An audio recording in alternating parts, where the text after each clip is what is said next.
Before calling this public meeting of council for June 3rd to order, I would respectfully acknowledge on behalf of council and the community that the city of Pembroke resides on the unceded traditional territory of the Algonquin people.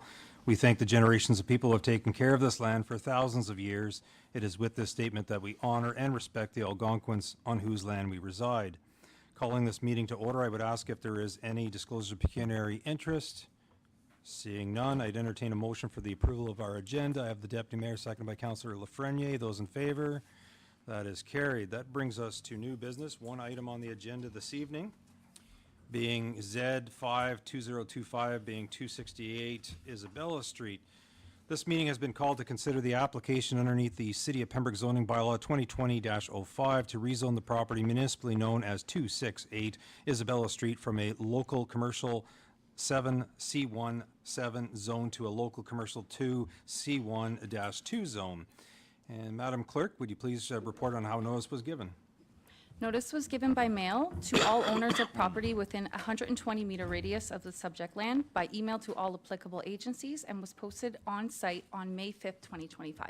Thank you, Madam Clerk. Mr. Hutton, would you provide your report from the planning perspective?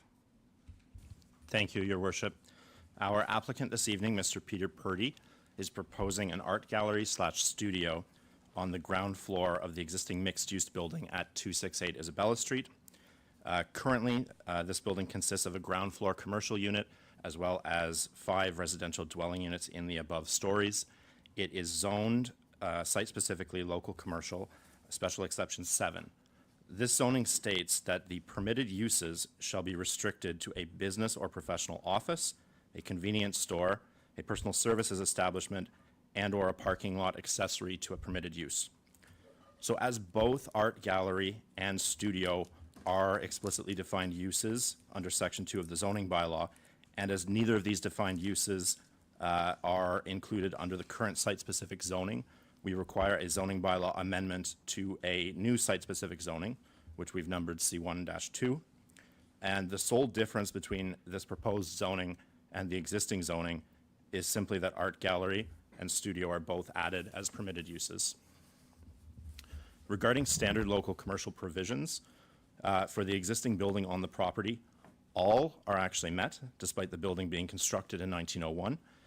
With the sole exception of interior side yard setback requirements abutting a residential zone. Now, again, the building was constructed in 1901, so this deficiency would likely be considered legal nonconforming. But because we're already doing a site-specific zoning amendment now, we've added that item as a housekeeping item of relief. Otherwise, local commercial provisions are met and/or exceeded. So regarding parking, the zoning bylaw requires 4 spaces for, based on the square footage, for the art gallery and studio, and it requires 5 spaces for the residential dwelling units on the above stories. Now, the existing parking lot can actually accommodate all of this, as the 5 parking spaces for residential units are located at the rear of the property, and at the front of the property, there is space for 4 parking spaces for the proposed art gallery studio. The proposed zoning can be viewed as being compatible within the neighborhood. Generally, this area of Isabella Street is coming close to the central commercial borders of downtown, and Isabella Street already has a diverse mixture of commercial uses abutting residential uses. For example, we have Murphy Funeral Home just a couple properties down, and further down we have Schmecken Bakery. These all generate higher traffic than we expect of the proposed art gallery studio, and yet these uses coexist with residential uses without issue. Regarding the official plan does designate the property as residential. However, the official plan speaks to the situation at hand in saying that certain compatible uses may be permitted in a separate zoning category, which we are proposing, without amendment to this plan, provided that the residential character of the neighborhood is not changed. This application is also consistent with the provincial policy statement, as I've detailed in my report in your agenda packages. And because of this consistency, as well as being in keeping with the intents of the zoning bylaw, consistent with the official plan, and again, consistent with the provincial policy statement. The Planning Department is recommending the approval of this zoning bylaw amendment application for 268 Isabella Street. Thank you, Mr. Hutton. As always, thorough report. Was there any opposition to that application?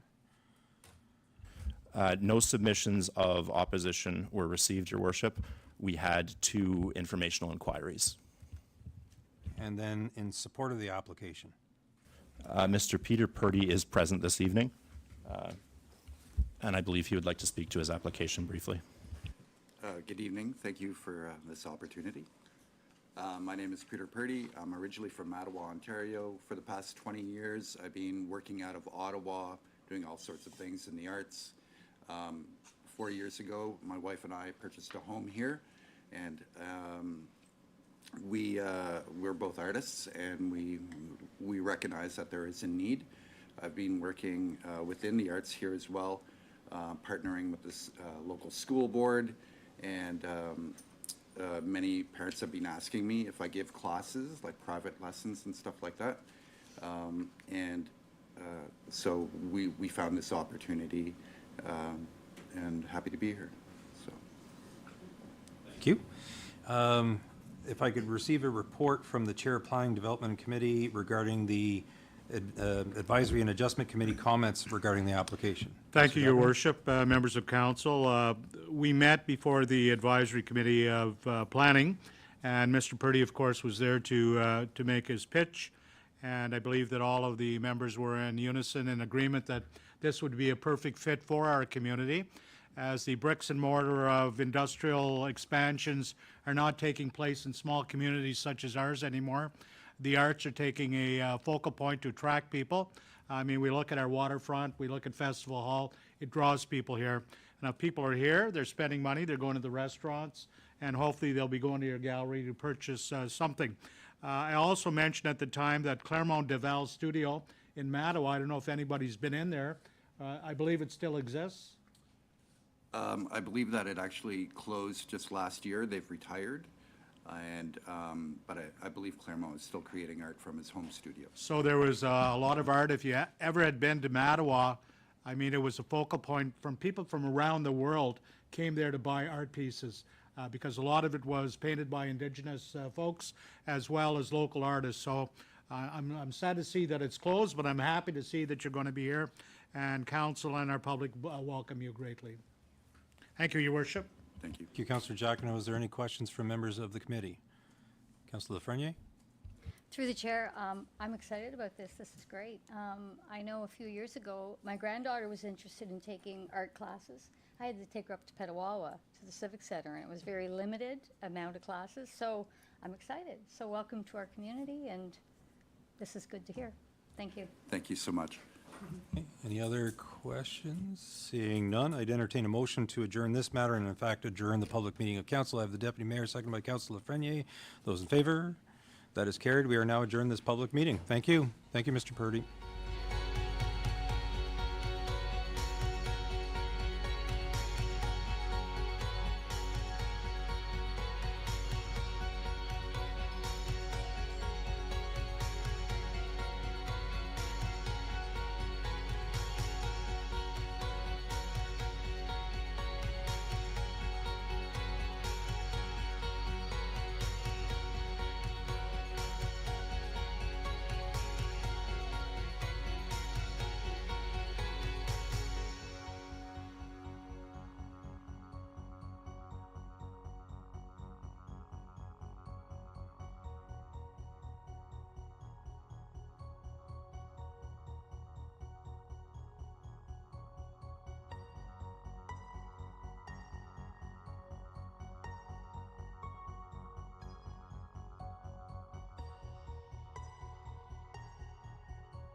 Development Committee Council of Tuesday, June 3rd, 2025.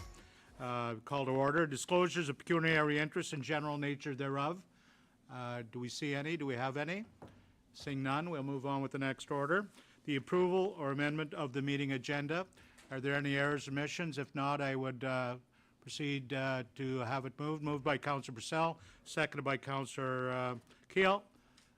Questions? Those in favor? Against? Carried. Thank you. The approval of the minutes of the Planning and Development Committee of May 6, 2025, having been circulated and read. Are there errors, omissions? If not, I need an approval. Moved by Councillor, the Deputy Mayor, excuse me, and seconded by Councillor Purcell. Those in favor? Against? Carried. Thank you very much. Any business arising from the meeting? Seeing none. Next item on the agenda is a presentation and a delegation. This is in regards to the volunteer recognition and highlights. And in attendance this evening, and I'd like to welcome Mayor Terry McCann. I call him Mayor because he's Mayor Emeritus, which means that he's fulfilled his role in making this community a better place. So in my estimation, he'll always have that title of Mayor. And I've met him on occasion. He says, "Why do you keep calling me Mayor?" I said, "Because you were the Mayor, and in my books, you're still the Mayor." So welcome, Mayor McCann. And just a little overview of Mayor McCann's background. I believe you were born and raised in Pembroke, correct, Mayor McCann? Renfrew. Renfrew. Well, I was close. You're on. Born in Renfrew, but raised in the Upper Ottawa Valley and in Pembroke. Oh, very good. I'm glad you had the common sense to move to Pembroke.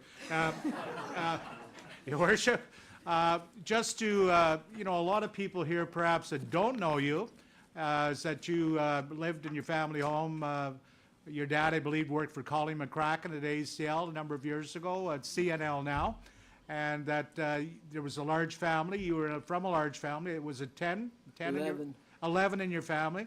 And coming from humble roots from across the tracks in the West End on George Street, I often drove by your house on a bicycle when I was a kid, and I looked at that big McCann mansion, and I used to say to myself, wow, that's quite the house, not considering that 11 people lived in it with 2 adults. So maybe it wasn't as big, as, in my estimation, as it was to you, but I know that in your heart it was a home where everybody was raised properly, looked after properly, and fed.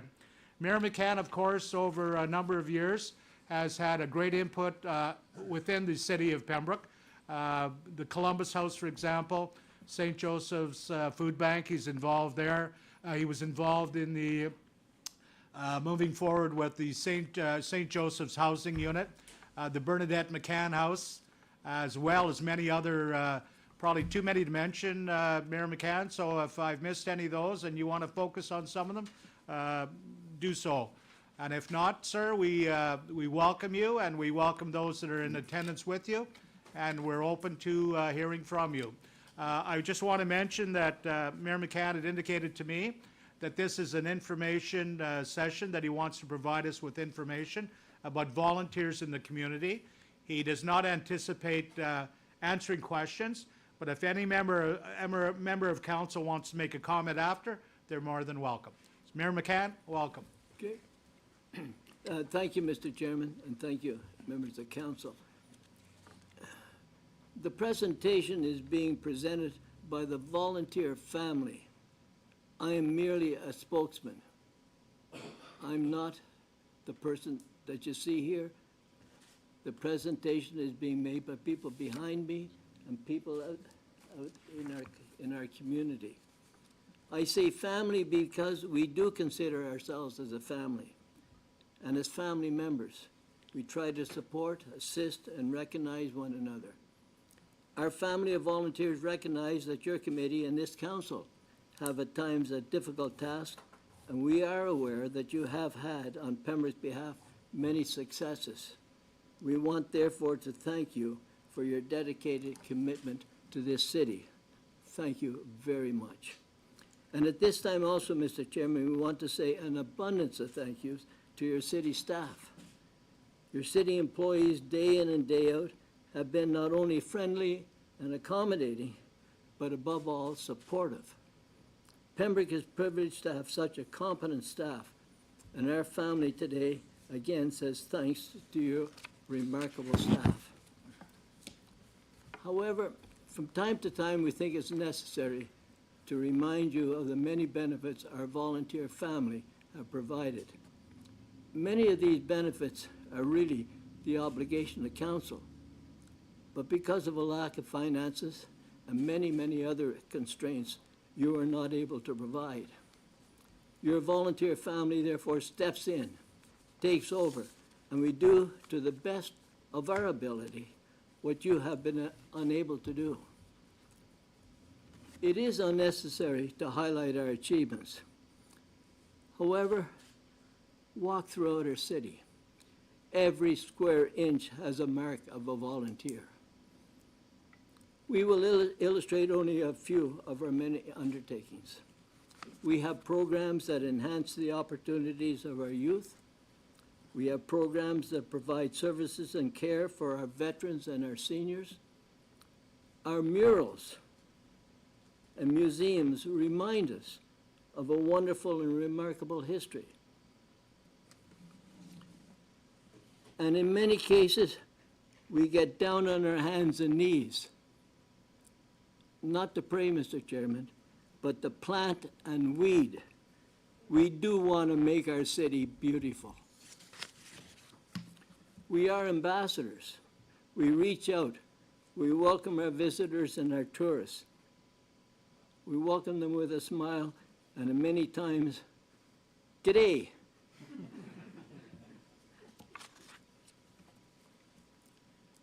And equally important, maybe more important, we do what our God asks us to do. He asks us to feed the hungry. God asks us to shelter the homeless and clothe the naked. We take this mission very, very seriously. Today and in every day in the future, we will continue with a loving determination and commitment to help our brothers and sisters in need. Nothing will deter us. There will be no obstruction nor obstacle that will prevent us from doing what our Heavenly Father has asked us to do. If you are unable to support us in this mission, then, to quote Mother Teresa, get out of the way. We'll do the mission. Our waterfront enhances the beauty of the mighty Ottawa, and it brings glory to the heavenly sunset. I was at the waterfront yesterday, watching the sunset, looking out past the river onto the mountains, seeing the children playing in the playground with the wonderful, with mothers and fathers, happy, joyful, and then looking out into the Arboretum with the trees and on into the waterfall. I can say spectacular. That wouldn't describe it. The word to describe it is heavenly. We're blessed in this community. We have a wonderful community. The waterfront is the envy of many tourists who visit our city. These tourists go back home with a story of the waterfront's magnificence. These tourists then become our ambassadors. They speak well of our city. Come to Pembroke, they say. And we have the Arboretum, many parks and playgrounds throughout our city. All have the stamp and seal of a member of our volunteer family. We have provided professional services, including engineering and tradespeople. And on numerous occasions, our many contractors have, without charge and in many cases without recognition, aided our city with numerous advantages that would have cost millions of dollars. If one is to cost in dollars the overall benefits, start at millions and then keep counting. 1, 2, 3, keep counting. Millions. All these resources, all these commitments, all these achievements and benefits by hundreds of our family members, many of whom dedicate their time to many of our causes, all are out of love of God, love of neighbor, and love of this remarkable community. That's our mission. However, today we notice with regret that during the last couple of years, the wonderful support we received from past councils have been missing. In fact, to our dismay, we have not only encountered in many instances a lack of support, we have experienced abusive name-calling directed towards our brothers and sisters and those that we're trying to help in need, those who our God asks us to help.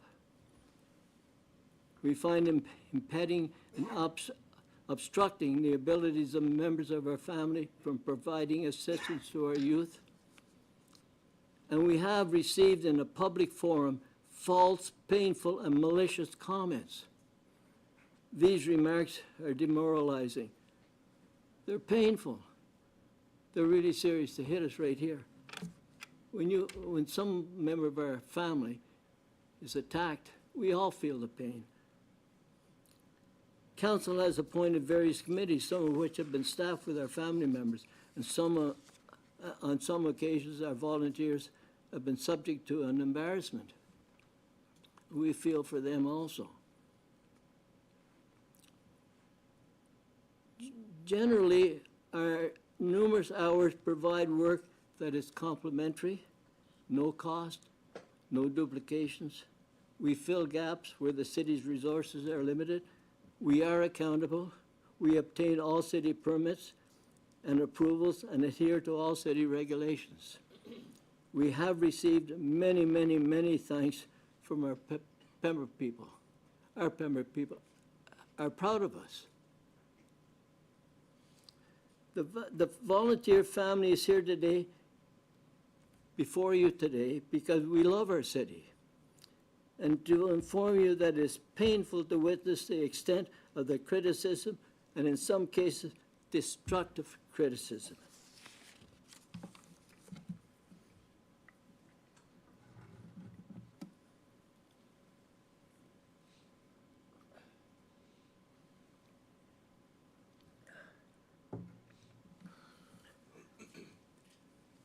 And I speak to you, if you have a disheartened and dismayed volunteer family, the city of Pembroke may encounter some challenging outcomes. This is serious.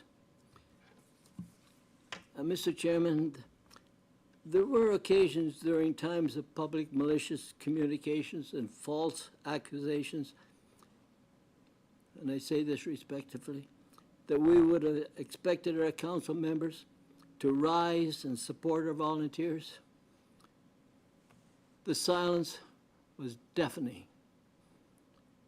It was and continues to be, the silence was and continues to be the most grievous of all insults. Although we've had our disagreements, you are and always will be our friends. We are brothers and sisters. We know fathers and mothers. We know our cousins, our uncles and aunts, our siblings, our grandfathers. We are friends. We know you're friends. We are friends. Your silence was made more painful then because we cherish you as our friends. I will quote Martin Luther King. This will sting you. In the end, we'll remember not the words of our enemies, but the silence of our friends. I say no more. Today, your volunteer family hopes will be a new day. We want to start a new day with you as our partner. Because you are our friends. We want to partner with you for the benefit of our city. We want our people outside our city to see that our city is not in turmoil, but one with a glorious face, joyful face, a happy face, enhanced in large part by its volunteer family, in cooperation and with the support of this council. We want to be a partner with you. Finally, Mr. Chairman, if you allow me, to promote our city as a cheerful, love your neighbor community, maybe we make some suggestions. Designate a volunteer week or month. Fly a volunteer flag. Name a volunteer week or street. Have a button that says, I'm a volunteer. With that button, then we can reach out and thank that person. Or have a button that says, thank you, volunteer. have an annual volunteer appreciation get-together where all of our members of our volunteer family can get to know one another to share ideas and feedback. Billboards or banners that would say Pembroke supports and thanks our volunteers. More importantly, maybe a billboard that says, welcome to Volunteer City, Pembroke a volunteer city. During the Canada Day celebrations, maybe we can use the opportunity to include a volunteer celebration. Mr. Chairman and members of council, this evening, our comments this evening are respectively being presented because we love our city. That's how we want to present them. We want to show you a love that we have for our city. And we also want to show you that we do appreciate you as our friends. And we want to tell you also that we do the very, very best that we can. Thank you, Mr. Chairman. Thank you, Mayor McCann.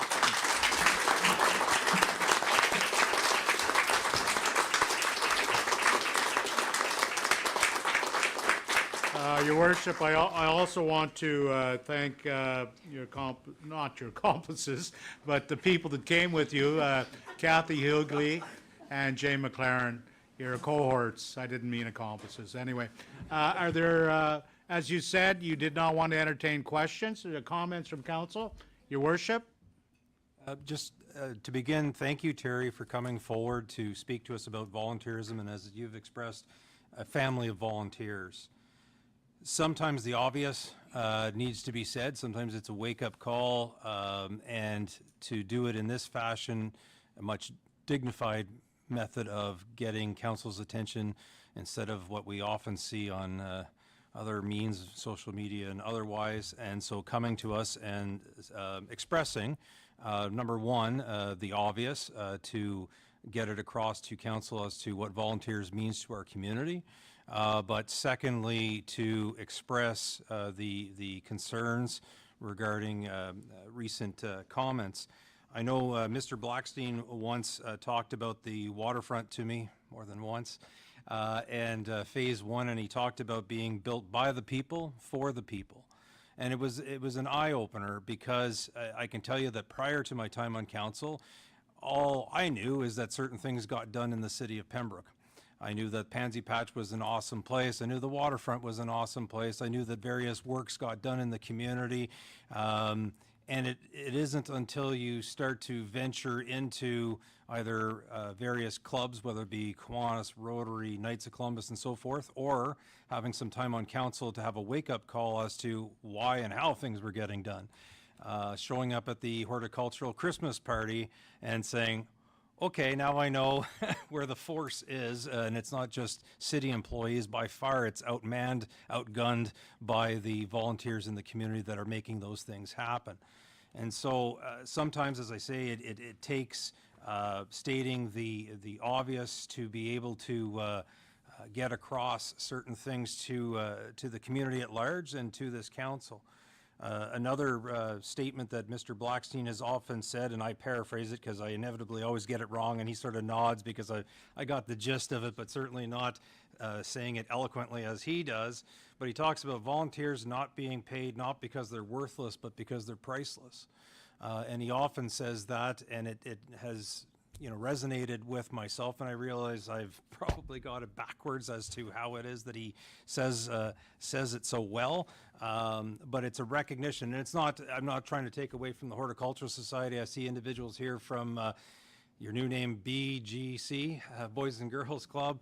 I see individuals from the Grind. I see individuals from Kiwanis. I see individuals across the board that volunteer in our community, and there just is never enough that we can say to recognize you. And so I will say that I regret your commenting on it, and I regret having been silent. I was one of them that was silent to not say anything when our friends are having comments made, and to stand as a family. And I think I speak on behalf of everyone that we recognize that family doesn't treat other family members like that, at least not in the city of Pembroke. Not saying anything about Renfrew, but I truly want to thank you, and I know you represent this evening the entire force, and it is the force that represents and gets so much done in our community. And I know if you tried to put a dollar figure you were mentioning in terms of, you know, the millions, I know the library does an awesome job of how many hours it is and translate that into dollar amounts, and it's astounding what the volunteers do that we can't otherwise do. So as always, Terry, thank you so much, and thank you for saying what needed to be said. Thank you, Your Worship, Deputy Mayor. Thank you. Councillor Bernier. Thank you, Terry. The room is full of volunteers tonight, and, you know, you summed it up in one line, the love of the city. And I deeply regret not speaking out that night to acknowledge the gratitude and thank you, and for that I'm truly sorry. And going forward, we have to heal and work together and keep on going what we have. Just on the weekend, the mayor and I, some other volunteers, were distributing rain barrels for the community garden, and then on the Sunday we planted for the St. Joseph's Food Bank in the community garden. And I'm just giving an example of how partnerships are develop and work. And so we had Terry Hodgins and Stuart Norman call me and donated the Horticulture Society donated Sunday over 200 seedlings for the community garden all over the St. Joseph's Food Bank gardens. And that's an example of partnerships.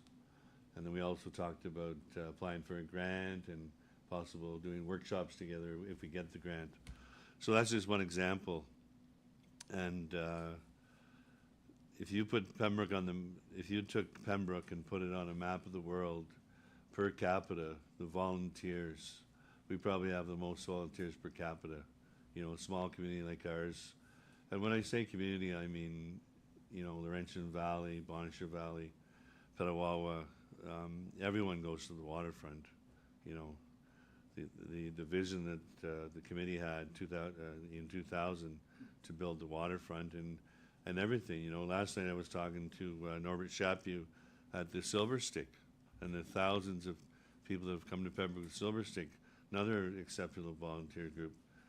The Boys and Girls Club of Renfrew County, go on and on. So thank you for reminding us again, and let's move forward.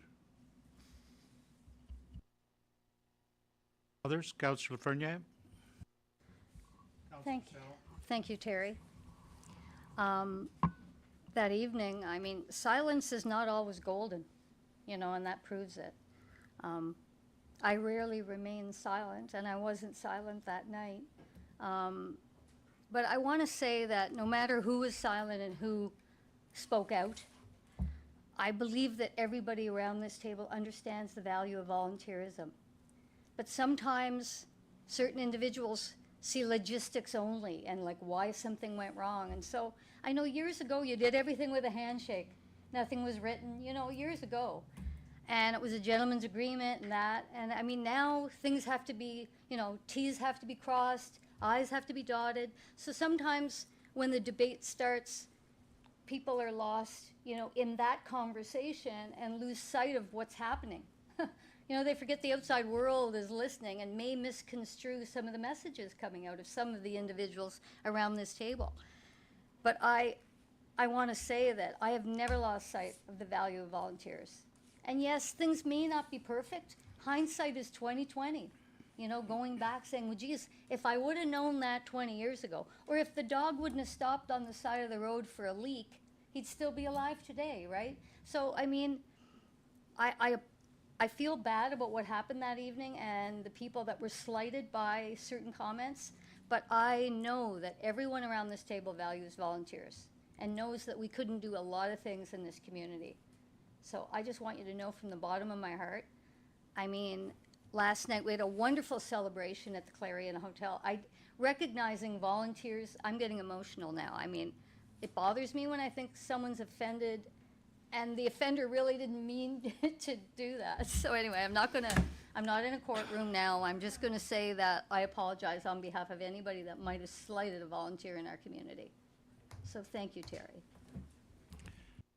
Councillor Purcell? Thank you, Chair. Well, Mr. McCann, I think we chatted a little bit when he came in, and I remember it was almost 40 years ago. You were volunteering for the Holy Name Church, and you actually did our marriage prep course over 40 years ago. So I'm happy to say I'm still happily married, so thank you very much. So it was really good advice that you provided. But it just demonstrates in terms of the value of volunteers. You know, going back 40 years, you know, this is only one of the volunteer roles that you actually had. Again, last night we celebrated our, you know, we had our City of Pembroke, you know, the Civic and Youth Awards, which is last night, and it was a good opportunity to celebrate some of the successes in terms of those individuals and what they bring to the city, both from a sport aspect, from a, you know, a volunteer aspect in terms of making our community better. But believe me, I came from a family of volunteers. You know my mother and father very well, and you know, that is something that I have done all my life in terms of volunteer. And I am also sorry if it you know, came out that, you know, we were silent in regards to maybe some potential comments that were made. But I think we're also just trying to, you know, get our wits around what actually transpired and looking at more like the problem, not thinking that we're creating another problem. So for that, I do apologize, and I do think that, you know, our volunteers are right, are our number one asset. And I like the suggestions that you have brought forward. I do think that that's really, really important. I think later on tonight, we're talking about the Centennial Committee in terms of our 200th anniversary celebration, creating a committee of volunteers, again, to provide us and move us forward in terms of that celebration and what that looks like. So I want to thank all the volunteers, not just the ones from last night, but all the volunteers for their very hard work. And without, you know, your efforts and your commitment to our city, we wouldn't be, you know, the city that we are today. Yes, we have our challenges, but together we can overcome those challenges and make our city even better. So thank you so much. Councillor Keel, and I will allow Councillor Lafreniere one more, because she always likes to elaborate a little bit. So we are friends as well. The rule of engagement is everybody gets once around the table, but we'll alleviate those rules this evening. Councillor Keel, and then Councillor Lafreniere. I'm sorry. I know the main comment was from me. I want to thank Councillor Lafreniere for sort of setting it up that I was talking about logistics. I certainly in no way meant to slight the volunteers that keep this community together. I am more than well aware that small cities like us are built on the backs of volunteers. They have to be. We don't have the resources of the big cities, and we never will. The comments that I made, which trust me, nobody's more sorry about them than I am at this point, were simply made because we were looking at things logistically. The report was about past incidents with a certain facility. The report was suggesting that we might not be able to have the facility anymore. I had conversations with staff about the logistics, and Councillor Lafreniere's right. My concern was the logistics, and I missed the human element entirely. And I think far too much sitting around this table, we're dealing with nothing but regulation and budget. And then before you know it, you're back to budget. And then before you know it again, you're back to budget. And when you get a report in front of you that to fix something that I love, that was the problem for me, is when I went down and saw that boardwalk, it has to be replaced. Terry, you described it as our marina, as you know, one of the focal points of the city. And that's what hurts most, is that's what that storm hit. It didn't take down a tree on Bronx Street. It didn't, you know, it didn't blow shingles off of City Hall. What that storm did was kick the crap out of one of our most beloved areas. And that's the ball that I picked up and ran with, to the detriment of the bigger picture. But I have never not recognized the work that volunteers do in this city. And one of the things that I'm also going to apologize for, and that I am kicking myself over the most, and I'm going to reference, unfortunately, Councillor Lafreniere. Last year, Councillor Lafreniere and I started talking about bringing to council 2025 Year of the Volunteer. And we attended one of the committees, and again, it just kind of got lost in the midst of anything. The proposal was to have every council recognize a different volunteer throughout the whole year. It was to have an event at the end of the year to celebrate all volunteers. So sitting here, I'm certainly sorry for my comments 2 weeks ago, but I'm even more sorry that we let that ball stop last year, because that's what we talked about, was 2025 being the year of the volunteer. And the rest of council did not know that. Don't hold that against them. It went to a committee and then follow up, and Terry, you probably know how sometimes the ball rolls away instead of rolling in the direction it was supposed to. But I say that because that's how I feel about volunteers. Is last year it was my intention to name this year the Year of the Volunteer. 2 weeks ago, yes, I'm sorry for those comments. I assure you that my biggest concern was the logistical side, information that I was getting from technical people, the budget proposal up to $500,000 to fix it. That's what was in my head when I made those comments. And it pains me. And maybe as a lawyer, maybe it's a lot more logic at times than it is thinking with the heart. And in my comments, that's why I was asking for us to do a report to look at how we got to that, so that we never make that mistake again. So that when we are working with our volunteers, that city staff are thoroughly engaged, that we are not just putting in man hours, that we're not just putting in donations, but we are doing it to the absolute best that anybody can do, so that in the future, something that we've done, something that you all did, doesn't get destroyed, and have us sitting around this table again, not talking. Last Tuesday, or two Tuesdays ago, comments wasn't about how great the marina is. We could talk about that for hours. That day was to talk about a mild disaster, and that was in the context that my comments were made. Again, I sincerely apologize.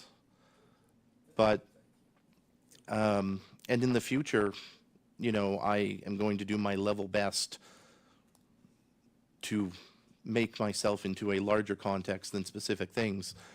But again, it truly was that when I went down after the storm and saw that boardwalk, I was kicked so hard that I drove straight to Parks and Rec. And I walked in and I saw Joe Brown, and he said, "Hey, Ian, how's it going?" And my only comment to him was, "How bad is it?" Because that's how I felt about the boardwalk. And then when Joe talked about the history and how it was built and whatnot, instead of going back to my office and working, I drove straight to City Hall to talk to the chief building official to ask, how can this be done right? Because the only thing in my head is we need to replace that. And I know there are some people that say, why don't we just have the boardwalk out front and not have the spit? And I'm presuming we're going to have that debate at some point in time. But that week, that's where my mind was at, was the visual product, what it takes to fix it. And when I say I wanted to find out what went wrong, it's because I don't ever want us or anybody in the city to put blood, sweat, and tears and money into something only to have us now, anybody that goes down there, see a heartbreaking sight, and then us having to rebuild. So I'm sorry. I will do my utter best to do better in the future when I'm speaking. But most importantly, what you're asking for in those things, I am absolutely committed to dusting that plan off. In fact, I went and found it last night and emailed it to Ms. Hughley. And I think that's something, well, I thought last year it was worth going for, and now I think it's worth going for even more. So Thank I'm you. sorry. Thank you. Councillor Fernier? So just a final comment. I was going to mention that about the Volunteer of the Month to Councillor Keel's, to attribute to him, because he did come to present to our committee, and it was the Civic Awards Committee. He was looking at restructuring that. And the only reason we didn't go with it is we'd already ordered trophies for this year, and that ball had already started rolling. So we said, well, maybe we'll look at that next year. So, yes, Councillor Keel's always been an advocate. You would think he's the chair of Parks and Recreation, not me. I'm serious. Like, he is down there. He's on top of everything. He and I had a discussion this morning about things, and he was making me aware of things that were happening. So, yeah.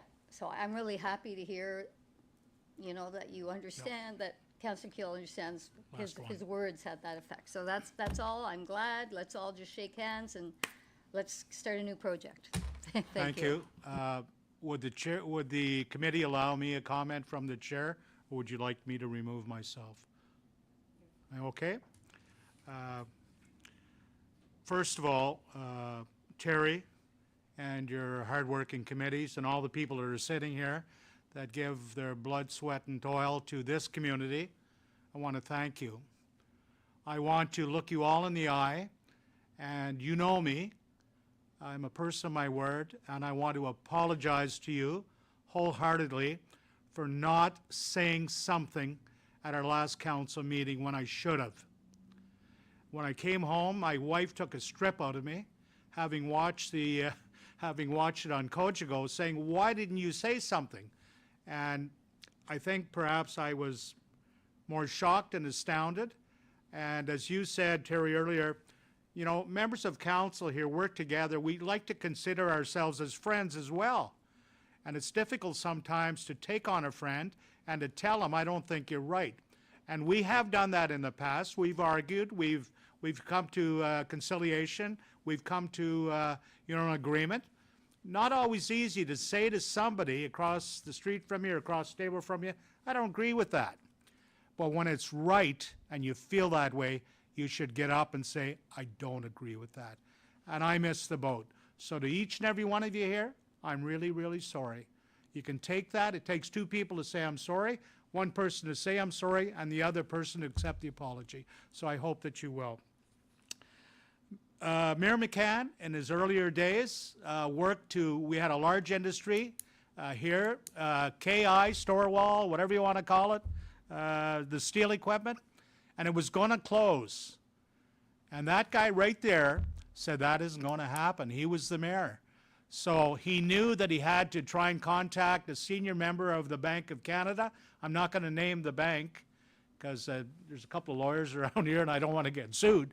But it was a major bank with huge financial implications across the country. And this mayor tried to get a hold of somebody there, and guess what? The chairman of a huge bank like that, he doesn't want to talk to some little small town mayor and have a discussion with him when he's dealing with billions of dollars in transactions every day. But let me tell you something. Mayor McCann, using the resources at hand and his logic and his smarts, said, you know what, I'm going to use the resources at hand. So what can I do now? I've tried to contact the chief executive of the bank. He won't call me. So he picks up the phone, and one of his friends, a graduate from St. Francis Xavier University in Antigonish, Nova Scotia, ironically just happened to be the Prime Minister of Canada. So young Terry here picks up the phone and says, Bones. Well, he called him Bones, and he called him Ace. Those were their nicknames for one another. He said, I got a problem. He said, I'm trying to contact the bank and talk to the executive who's in charge of this financial foreclosure. I can't get anybody. And of course, Prime Minister of the day said, well, I don't know, I'll see what I can do. So ironically, the next day, there's a call from the president of the bank to one small-town mayor, Terry McCann. Mr. McCann, how can we help you? Guess what? Through some bartering, some negotiations, and I'm sure some, vicious negotiations, things came into being. And that facility that employed at that time over 200 people exists today, but it's not because of us, because of a guy like you. And Councillor Keel, you can identify with that because your father worked there. And if it wasn't for that job, you may have not gone on in your future to become, a lawyer. So thanks to him. I'm going to continue, then I'll let you finish.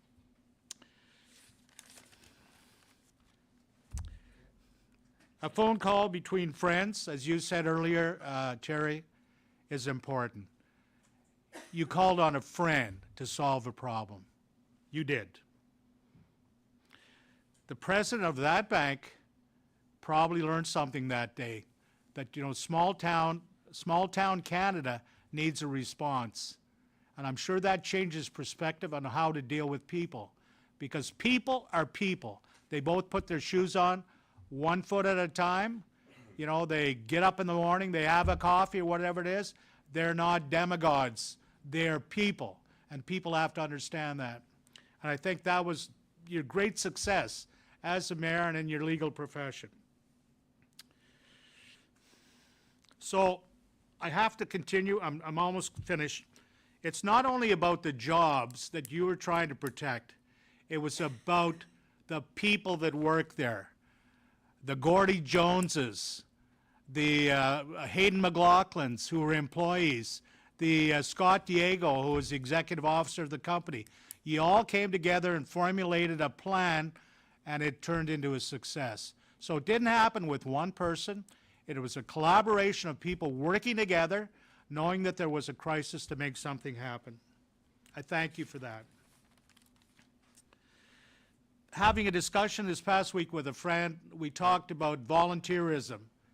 And how do you put a price tag on a volunteer? So we came up with a bit of a formula. We said, you know what? Say you had 1,000 volunteers in your community, and I think we have that here. We have 1,000, easily. So you take one volunteer, and let's put a price tag on it. You pay him the minimum wage, $17.75 an hour, and you pay that volunteer 40 hours a week, and you pay him for a year. It's $36,000. Now you have 1,000 volunteers.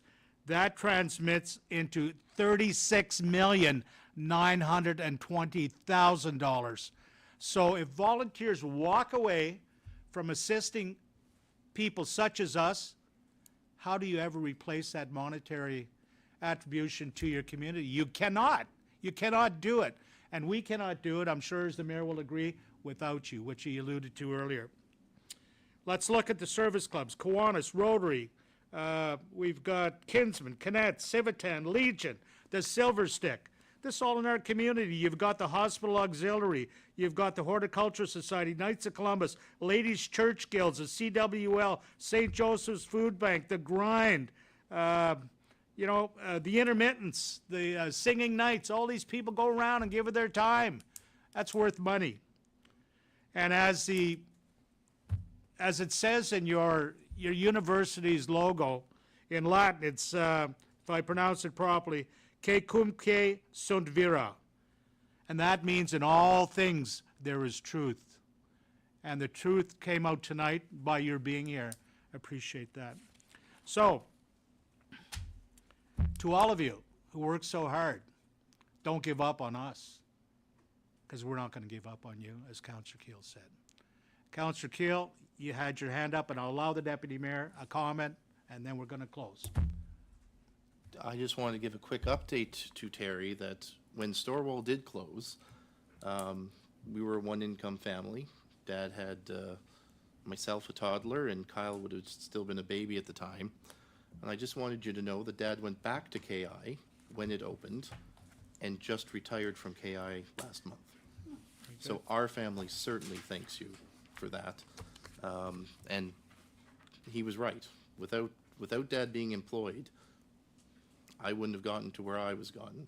But then I also just spotted Rodina out there, and as a kid, I was in Boys and Girls Club when it was in the basement of Laurentian. You mentioned the Legion. I got bursaries every single year from the Legion for 7 years of university. The Air Force Club, a bursary out of high school. I know what the community does to get people through. And like I said, I just apologize again. Deputy Mayor, I'm trying to, Yeah, sorry, I I want to just keep wanna- within the rules of order. I know you do. And you would understand that, Deputy Mayor, having sat in this chair, but go ahead. Yes, yes. Thank you. I just want to reiterate that the boardwalk was, it wasn't a construction effort. It was a true community endeavor, spearheaded by the remarkable leadership of Fred Blackstein. I want to apologize again for not speaking out that night. I'm truly sorry. A final thank you once again to Fred Blackstein, every volunteer, every service club, every organization for your vision, your sweat, and your love of Pembroke. The Waterfront Park and its boardwalk are shining examples of what we can achieve when we work together. Let's continue to build and heal and to celebrate all that makes our community great. I think this was a good session tonight, and I would publicly ask that Fred Blackstein please reconsider and come back. We miss you. Thank you. Is that a motion? Yes? Emotion. Well, if you'd like to make a motion, perhaps the individual may want to consider it. I'd Is like that to a motion that we formally send a invite to Fred Blackstein to rejoin our City of Pembroke volunteer endeavors. Do we have a seconder? Seconded by Councilor Purcell. Discussion? Those in favor? Unanimous. Thank you. I'll say one thing before we allow the committee to depart. I want to thank you for coming. And as my father, a humble carpenter from the West End, used to say, make sure brain is engaged before mouth goes to gear. So anyway, we'll try and keep that under consideration. We allow the folks to leave if they'd like. I'd ask council to stay in their seats, please, because we've got 5 more meetings to go through after this. So thank you very much for coming. Thank you.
New business, bylaw enforcement request. Okay, so council may, or committee may remember that we just had a similar request a couple of months ago for the same properties for 58 Pembroke Street West, 120 Lake Street, and 227 Lake, as well as 185 Prince Street. There is no longer, one of the bylaw officers, Crystal Sims, is no longer issuing tickets for Center Capital. And they're requesting now that an additional employee, Jennifer Bayers, be granted authority to issue tickets along with the approved existing ticket issuer, Kevin Morton. The parking lots associated with these buildings are used daily by the residents of the apartments, and again, many people are parking illegally in these lots and using up spaces that are intended for Center Capital's tenants. So the fine for parking in one of these private lots without permission is $50, and the owner has agreed to enter into a revised agreement with the city, ensuring that city conditions such as attending court, dealing with complaints, etc., will be dealt with by the appointed officers. So a bylaw will be before council at its meeting of June 17th. Thank you. Questions, discussion? Councilor Keel, Councilor Purcell? I can't remember if I asked this question before. Have we put any consideration into delegating authority on this one? So that No, these we don't haven't. have to keep coming back to us? Okay. I would just say I would be all in favor of that. I trust your ability to look at the people being proposed and make decisions with respect to who should or should not be giving tickets. So I'm not going to make them, I'll wait to hear what others have to say, but in theory, I would make a motion that we delegate. If I could just add one thing, the only thing that we require though is a bylaw, so they have to be appointed by bylaw. So I could just come with a bylaw and with like a report, if the delegation still stands at that point that you don't want to hear at a committee meeting, but it still has to be approved by bylaw. Then I would be fine if procedurally, those kinds of things really just came forward on a more administrative basis without, nothing against your report and that, but, I mean, I think that would create less work for you and whatnot, and it would just take less time here. So I would be fine if those just administratively came to council when needed, and we just passed the bylaw. Okay, so if that is the direction of the committee, then I will prepare a report, a delegation report, and then we'll get a formal motion that that's how committee wishes to deal with it in the future. Councilor Purcell? Yeah, I think it's just a follow-up on a previous request. It was like having a report on an annual basis in terms of the individuals that have been given the authority to ticket vehicles and the amount of tickets that have been issued. Just because we have a lot of individuals that are listed in terms of ticketing, but how many people are actually utilizing that authority? And I think, we have a situation at the library, in fact, where people are leaving vehicles overnight, but there's no bylaw enforcement at that time, right? And it causes issues. So there's things that are happening around the city as well. I'm just wondering, I guess one is just that request in terms of having that information available on an annual report, and then the other one would be, what is the process for removing vehicles that are parked in areas on the off hours? Okay, through you, Mr. Chairman. You had asked that question before about stats, and right. I believe I sent an email, but what I will do is I will add that to the request for delegation. So I will answer those questions in that report, if Thank you. that's okay. That's great. Okay. That's perfect.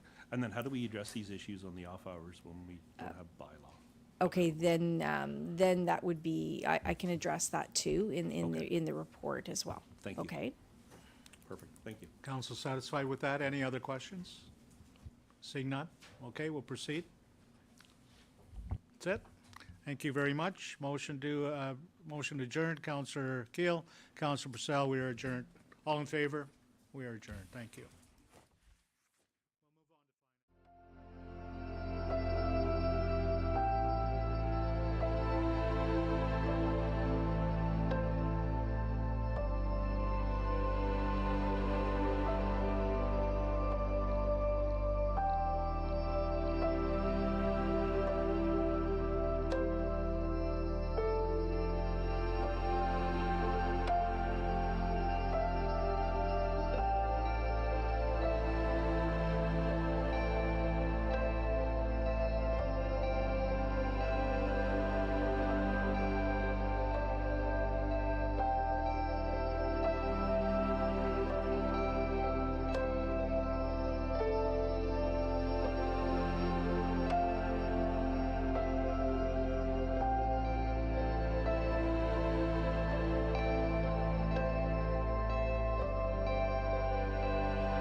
welcome to our Finance Administration Committee meeting for June 3rd. Call the meeting to order. Any disclosure of pecuniary interest or nature thereof? Seeing none. Can I have a motion to approve the meeting agenda? Mayor Gervais, seconded by Councillor Plummer. Those in favor? Can I have a motion to approve the minutes of the Finance and Admin Committee meeting from May 6th? Councillor Plummer, seconded Councillor Purcell. Those in favor? Carried. Any business from those minutes? Seeing none. We have no presentation delegations tonight. New business. We have our friend, Chief Sell, May 2025 monthly Pembroke Fire Department report. Welcome. Thank you, Mr. Chair. Good evening, Council. So the month of May, we continued our work with the Building Department, the Electrical Safety Authority, Mental Health Services of Renfrew County, and the Community Services Department of Renfrew County to successfully close a property in the city. The application to close was submitted to the Fire Marshal's office, and after much back and forth, approval was granted. Temporary housing was found for the occupants as one of the stipulations of the approval. This process took a total of 6 weeks to complete. Summer staff training is underway, and the Pembroke Fire Department is providing a portion of the training. The marina reopened earlier this week, so training has wrapped up. We wrapped up earlier than stated in the report. PFD staff were part of one of the Renfrew County District School Board strategic planning sessions, and we also attended career coaching sessions presented by Hayek at Fellows and Bishop Smith. Our partnership with the Renfrew County Fire Departments continued as we provided fire safety messaging in the Eganville Leader. And messaging on Pembroke's Pure Country and MyFM Pembroke focused on Emergency Preparedness Week, which was May 4th to the 10th. Messaging regarding general emergency preparedness continued throughout the month of May. Our fire prevention messaging on social media, we promoted information and fire prevention tips from the Fire Marshal's office. We focused on portable space heaters as May was exceptionally cool. Safe use of extension cords, which we are finding are actually powering these portable space heaters. Lithium-ion batteries. Recreational burning reminders, and of course smoke alarms. Some of the events that we promoted, once again I was lucky enough to assist staff at McDonald's for McHappy Day. The event was a huge success once again, and the Pembroke restaurant raised over $10,000 for the Ronald McDonald House. We also promoted the event that just happened this weekend, which was the Fire Trucks and Freezies event in coordination with the Pembroke Public Library at the waterfront. Under emergency management, there were numerous warnings that we posted, along with tips such as tornado warnings, thunderstorm warnings. Of course, we focused on Emergency Preparedness Week, and the topics are basically focused on making a plan, building a kit, staying connected and informed during emergencies. And then we also discussed heat emergencies, which will hopefully, well, not hopefully, but perhaps encounter sometime soon. Fire smart tips and wildfire preparedness, and sandbagging information and flood preparedness was given at the start of the month. Under education, Acting Captain Zimmerman has begun the NFPA 1041 instructor course. Firefighter Troutman has begun the Fire Code Division B Part 2 and 6 course. Firefighter Kahi completed the NFPA 1035 Fire and Life Safety Educator course, and Firefighter Dunn completed the Fire Division B Part 9 course. Under vulnerable occupancies in May, both the annual vulnerable occupancy inspection and fire drill were held at Riverview Heights Retirement Residence and at Miramichi Lodge, and the annual fire drill was conducted at Heritage Manor. Under emergency management, at the beginning of the month, the first summer student under emergency management began her employment with the city. I'd like to welcome Asha Johnston. Asha is a first-year student at Trent University studying in the field of forensic science. The first full week of May 4th to 10th, was Emergency Preparedness Week across Canada. The federal theme this year was Be Prepared, Know Your Risks. This theme goes hand in hand with the provincial theme of Plan for Every Season. Throughout the month of May and into June, we have and will continue to deliver presentations on what it means to know your risks for every season and to be prepared. For this month, we delivered 9 presentations in the city, and I'd like to thank our sponsors for these presentations: Joe's Family Pizzeria, McDonald's Pembroke, Dairy Queen Pembroke, and Brooms Dairy Limited. We continued our partnership with the OSPCA and delivered a presentation on pet preparedness. This is a great opportunity to get families engaged in planning process, starting with the pets, but expanding the planning discussion to include the whole family. It was also a pleasure to host the booth at the Community Expo once again this year. Our information focused on both fire prevention and emergency preparedness over the weekend. Planning for the city's annual exercise continues. The exercise will be held on June 18th, and planning is also underway for the county-wide exercise scheduled for October. The EOC training room hosted 11 meetings and training sessions in the month of May. Pembroke Professional Firefighters Association. So once again this spring, they will be sponsoring a Little League baseball team here in the city. The association has also donated to the upcoming Krista Johnson Memorial Run, which will be held June 8th at Riverside Park. Career firefighter training. So each platoon is focusing on vehicle extrication this month, along with the familiarization training on the new boat. I'd like to thank AIM for their assistance in the extrication training by providing us vehicles. And we also postponed our training to ensure that we could get out on the river when it was safe and not continue to erode, cause any damage to properties and things like that. Staff attended the Ontario Association of Fire Chiefs trade show, and we've begun the process of gathering information as we move towards developing a proposal or tender for a new truck in 2026. Myself attended a workshop presented by Open Minds and the Mental Health Commission of Canada on mental health first aid. So participants learned to provide initial help to individuals experience a decline in mental well-being or experiencing a mental health or substance abuse crisis. I wasn't the only city staff member that attended. It was well attended by several members from the municipal government throughout the county. Training sessions have begun this month for workplace violence and harassment. All PFD staff will be attending these sessions along with their peers from the city, and the sessions will extend into June. The rest of the training is outlined for the month of May. Recreational open air burning in May, we have 23 new permits, 17 inspections and 23 renewals. The difference between the new permits and the number of inspections was just the lag between the last report and this report.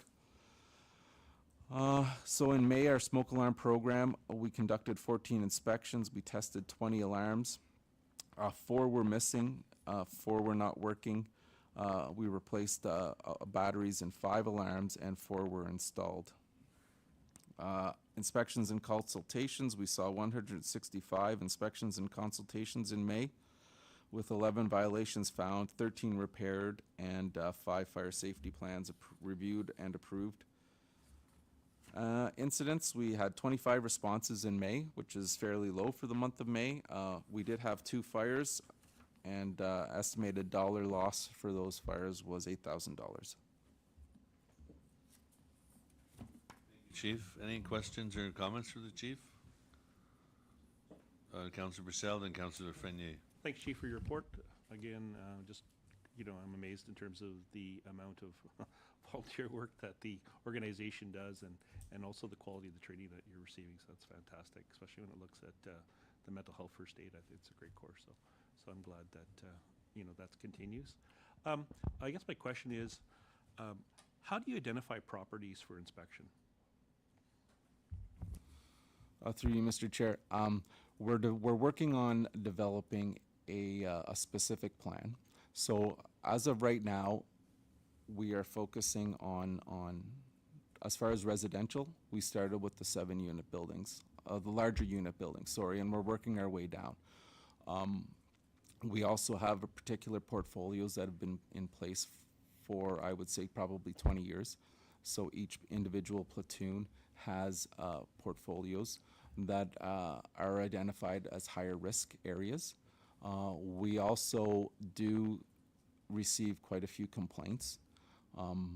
There is a specific piece of legislation that requires me to review every complaint to determine whether or not an inspection is required.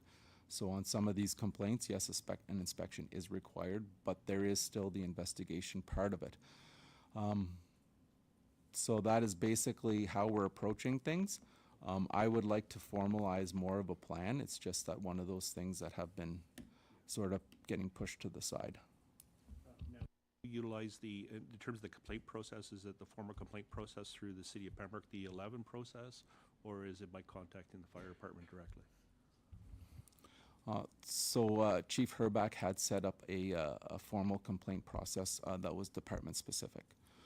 If there are complaints that do come through the Access E11, they do get forward to me. I want to reiterate then, so if there's a formal complaint, it could either go through the city or it can go through the fire department process, which is the complaint process. Is that on the website of the fire department? Or is it, or are you just simply calling the fire department? I just don't know how to access that one. Through you, Mr. Chair, I don't believe it's on the website. Okay. That is another work in progress. But if individuals do want to have a concern that they need to discuss, they can reach out to the fire department. Okay. We can provide them with the documentation. So that documentation is specifically laid out to try to extract as much information that we can use then to apply to see whether it's an actual fire complaint or whether it's just a dispute between landlord, tenant, things like that. Thank you. Thanks for answering. Thank you. Councillor Frenier. Yeah, just through the chair, just to comment on your report and the items under emergency management. It's nice to see that it's evolving with our weather changes. You know, years ago when I was looking at reports, you didn't see tornado warning action plans and wildfire preparedness, but with obviously the heating, the hotter summers, the drier summers, I'm just glad to see that this is evolving with that. So thank you. It's good. If I could comment from the chair, if that's okay. Just please extend on behalf of council and the City of Pembroke Chief thanks to the Pembroke Professional Firefighters Association, Local 488, for their continuing community support, Little League Baseball, and donation to the Krista Johnson Memorial Run. They do so much, and they had the Handy Bus pancake breakfast recently and raised thousands of dollars, so really means a lot to us. Thank you.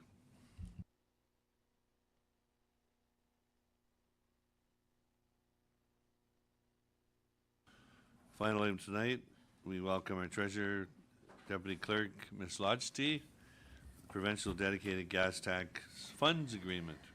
Welcome. Good evening, everybody.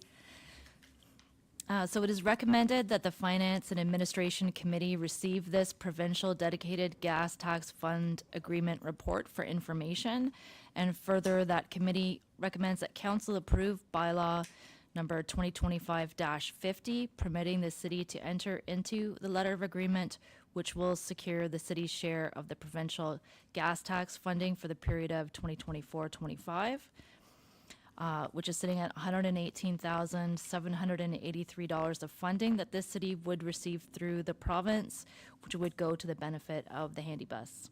And just to confirm that the Township of Laurentian Valley has already approved and signed their portion of the agreement, so this is just to finalize that process to obtain funding. Thank you. Comments, Councillor Frenier?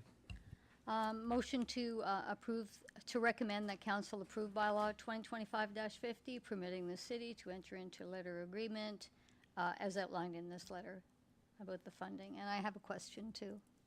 A motion on the floor. Do we have a seconder? Mayor Gervais. So Councillor Frenier will speak first. Yes, She through made the motion. chair, if I could ask the treasurer, how much did we get last year? Like the previous? So through the chair, we received the exact same amount last year as well. And it is anticipated that amount will go up once we have a transit system? Through the chair, that's correct. However, I will note that they have been, I think, manually adjusting the formula from their traditional formula post-COVID, because it is based on a combination of population and spending. But at the same time, they appreciate that, you know, transit has taken time to recover. So they haven't fully utilized their old formula So it will also depend on if they go back to the old formula, like, and following it 100% or not. Thank But you. it is, I think, at least for next year, anticipated to be the same. Thank you. We have a motion on the floor to accept the approved bylaw 2025-50 tonight. Recommend approving that. Any further discussion? Those in favor? Carried. Motion to adjourn with Mayor Gervais, Councillor Frenier. Those in favor? We are adjourned.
Order for June 3rd.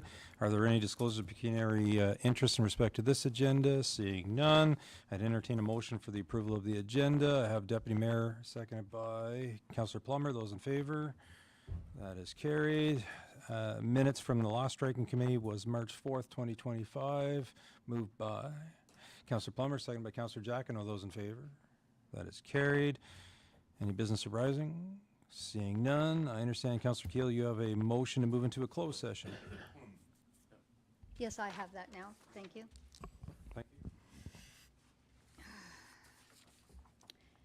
Motion to move into a striking committee and caucus meeting on June 3rd, 2025, moved by myself, seconded by Councillor Purcell, that this meeting become a closed meeting to discuss personal matters about identifiable individuals, including municipal or local board employees, regarding membership to the City of Pembroke 200th Anniversary Committee, as per Section 239(2)B of the Municipal Act 2001, as amended. Thank you. There you go.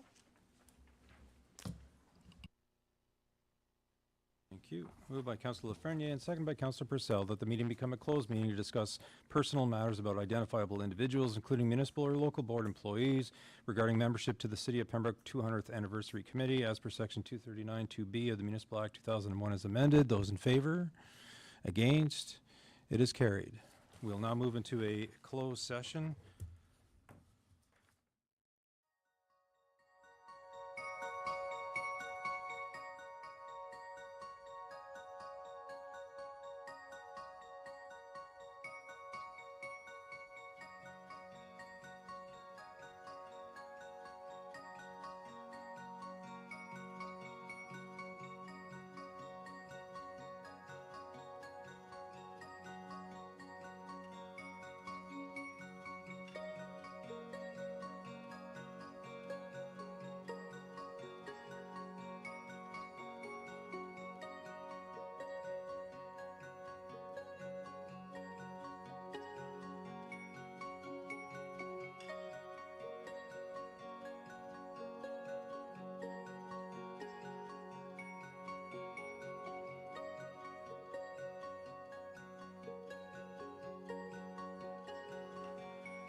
Striking Committee and Caucus meeting was held just earlier to discuss personal matters about identifiable individuals, including municipal or local board employees, regarding membership to the City of Pembroke 200th Anniversary Committee as per Section 239, Sub 2, Sub B of the Municipal Act 2001 as amended. There was no pecuniary interest declared. And a report concerning the membership to the City of Pembroke 200th Anniversary and the individuals being recommended is now following. New business, Madam Clerk. Thank you, Chair. So tonight we have a report for open. It's very exciting. We're here to discuss and finalize the City of Pembroke's 200th Anniversary Committee. So as a little bit of background, Council directed staff to advertise for the committee in late March 2025. Advertisement occurred on the city's website and social media platforms from late March to early May for a period of approximately 5 weeks. So from there, we went into close, discussed matters and reviewed, and members will be recommended for appointment this evening. So a bit of a background on the committee and what that entails. As highlighted in the terms of reference for the committee will be compiled to promote the development of events in celebration for the bicentennial of the City of Pembroke, which is in 2028. Consult with residents, community partners, community groups and organizations and staff, promote opportunities for volunteers to support the community, provide support and assistance to volunteers throughout the events and activities, advertise on the short and long-term goals as they pertain to the 200th celebration committee or celebration of the city, as we are planning proactively. So this is really positive and ensuring that we're going to have some very inclusive, diverse, and vibrant events. And also the City of Pembroke's 200th Anniversary Committee, as discussed, will be increased to show a number of, or a total of 6 members as opposed to 5 as originally presented in the terms of reference. And in the recommendation for committee this evening, I recommend the following as a result of the closed session, that the City of Pembroke Striking Committee endorse and recommend to Council the appointment of the following community members to the Anniversary Committee: Callie Carroll, Lindsay Hamill McCann, Ross Hughley, Nancy Joyce, Marianne Pritchard Taylor, Maitel Vayaz, and that Councillor Keel and Councillor Purcell be appointed as council representatives to the Anniversary Committee, and furthermore, that the 200th Anniversary Committee terms of reference be approved in principle as presented. And I'm happy to take any questions. Okay, questions or motions in that regard? Councillor Keel? Motion to accept the report and recommend it to council. Thank you. Seconded by Councillor Plummer. Those in favor? That is carried. A motion to adjourn. Deputy Mayor, seconded by Councillor Plummer. Those in favor? That is carried. We are now adjourned. The Striking Committee this evening.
Call this meeting, council meeting to order for June 3rd, 2025. I would ask that please take an opportunity to stand for an opening prayer or reflection.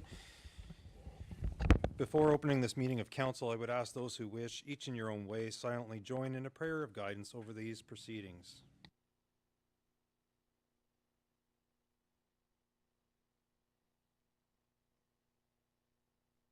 Thank you. Are there any disclosed pecuniary interest in relation to the agenda items on the council meeting agenda? Seeing none. We have a series of minutes this evening, so approval of minutes, regular meeting of council, May 20th, 2025, having been circulated, moved by Councillor Plummer, seconded by the Deputy Mayor. Those in favor? That is carried. Next set of minutes was special meeting of council we recently held, May 27, 2025, moved by Councillor Purcell, seconded by the Deputy Mayor. Those in favor? That is carried.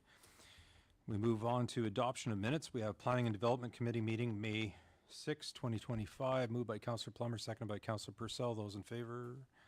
That is carried. Next was Finance and Admin Committee, May 6, 2025, moved by Councillor Keel, seconded by Deputy Mayor. Those in favor? That is carried. The last one was Striking Committee, March 4th, 2025, moved by Councillor Plummer, seconded by Councillor Keel. Those in favor? And that is carried. Last but not least is receiving minutes from local boards. This evening we have the Accessibility Advisory Committee, April 11th, 2024, moved by Councillor Purcell, seconded by Councillor Plummer. Those in favor? Carried.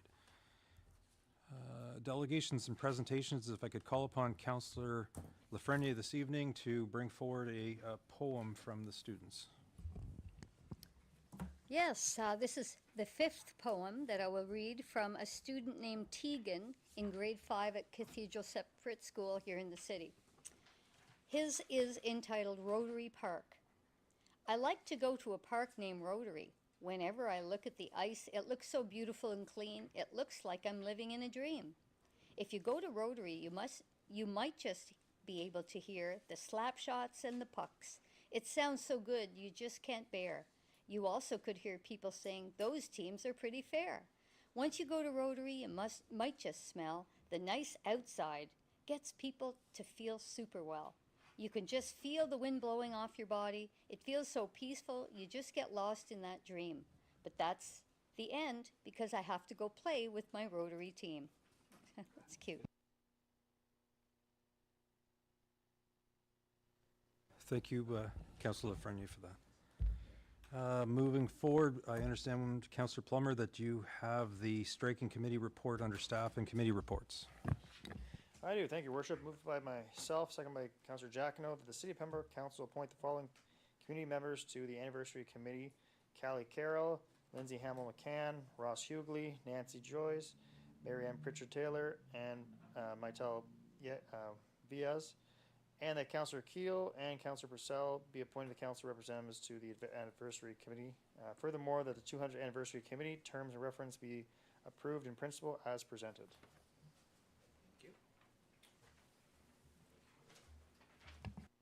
Thank you. Moved by Councillor Plummer, seconded by Councillor Jacquino, that the City of Pembroke Council appoint of the following committee members to the Anniversary Committee: Kaylee Carroll, Lindsay Hamill-McCann, Ross Hughley, Nancy Joyce, Marianne Pritchard-Taylor, Metis Vias, and furthermore, that Councillor Keel and Councillor Plummer be appointed as council rep.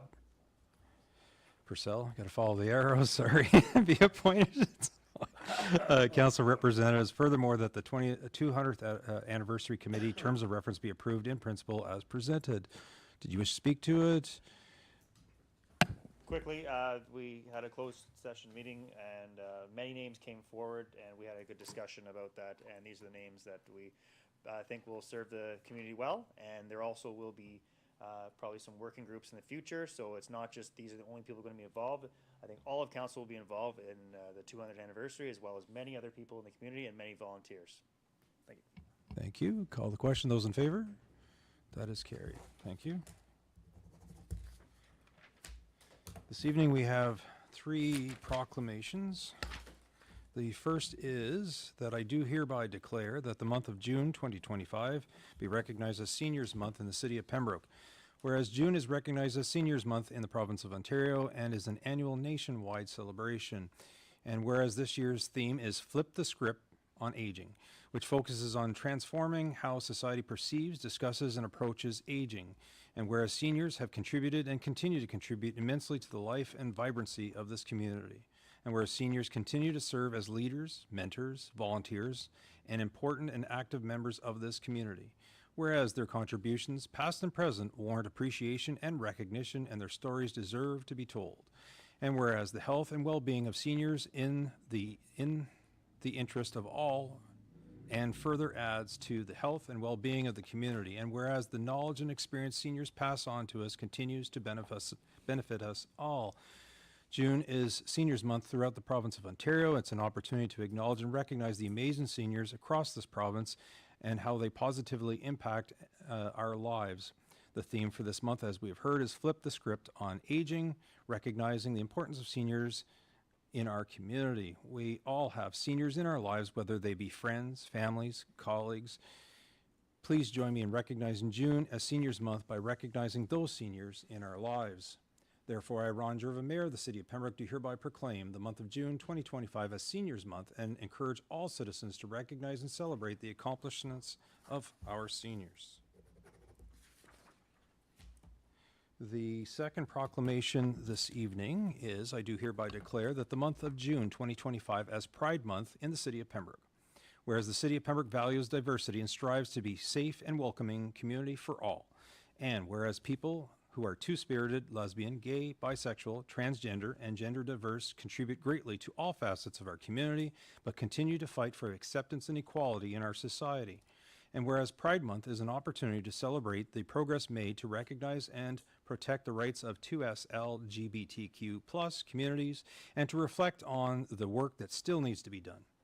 And whereas June is recognized as Pride Month and serves as an opportunity for members of the 2S LGBTQ+ community, their loved ones, and allies to come together to celebrate who they are and who they love, while promoting the ongoing cause of acceptance, equality, and freedom for all.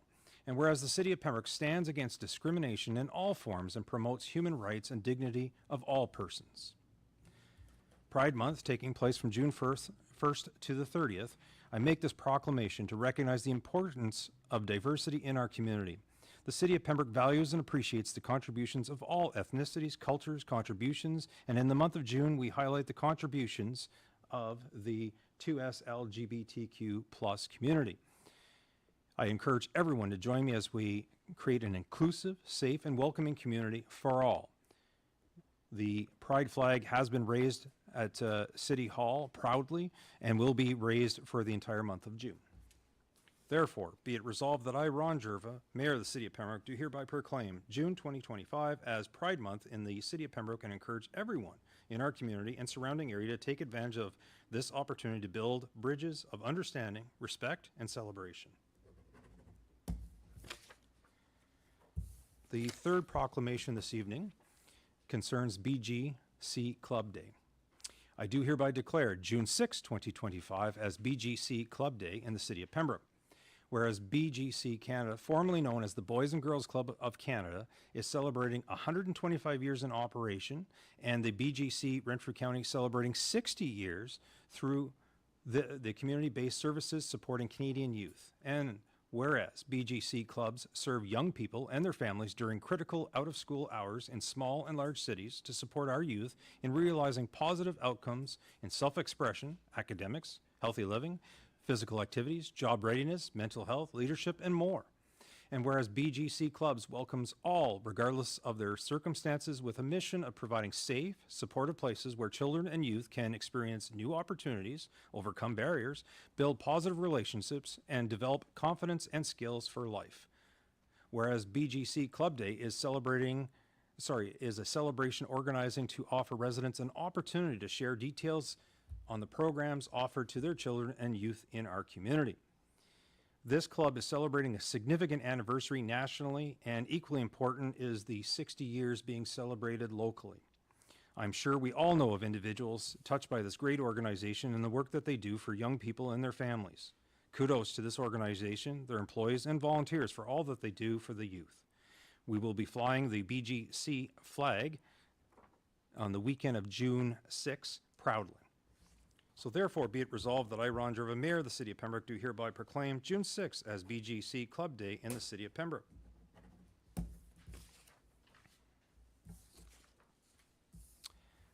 Turning to bylaws, we have 2025-50, Letter of Agreement, Dedicated Gas Tax Funds. Deputy Mayor. Thank you, Your Worship. Moved by myself, seconded by Councillor Ed Giacono, that bylaw 2025-50, a bylaw to authorize the entering into a letter of agreement between His Majesty the King in right of the province of Ontario, represented by the Minister of Transportation and the City of Pembroke, on behalf of the City of Pembroke and the Township of Laurentian Valley, to receive funding provided under the dedicated gas tax funds for the public transportation program, be adopted and passed, and further, that the said bylaw be signed with the mayor and clerk and sealed with the seal of the corporation. Thank you. Moved by the Deputy Mayor, seconded by Councillor Giacono.